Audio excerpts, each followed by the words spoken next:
Yadda zanga-zanga ɗan sau kenan take kasancewa a cikin jihar Kano, yadda waɗansu suke cewa ba sa so su ga mai ɗan sau ya zo ya wuce a wannan wuri.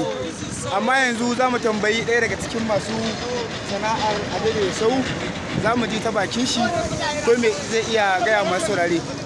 Da Allah malam, me ya ja hankalin ku kuke wannan yajin aiki na adaidaita sau a yau a cikin faɗin jihar Kano?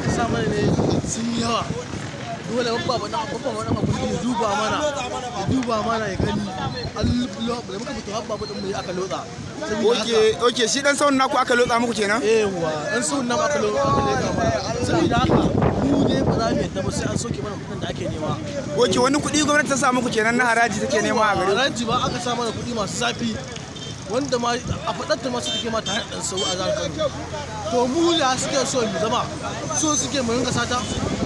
Gaskiya dai ba su muku adalci ba. Ya kamata gwamnati ta duba wannan yanayi na adaidaita sau, amma bari mu je gurin wani ma daga cikin masu wannan zanga-zanga.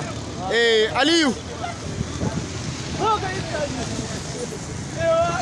Allah me za ka iya ce mana game da wannan zanga-zanga da ake ta yan adaidaita sau? Game da wannan zanga-zanga sai an cire mana babban faɗan abun dan ba ma son sa. Sai an cire mana shi. Yanzu ku babba kuke son a cire muku? A cire mana shi saboda azzalimi ne, bai da kunya bai da mutunci. To yanzu naga kuna yi wa kuma yan adaidaita sau barna, ba ka ganin cewa kamar kuke yi wa saboda yawanci duk mutanen ba wanda muka da ka kawai duk wanda ya zo sai ya koma gida ba aiki. Yau ba aiki kenan. Sai an yi tafiyar kasa.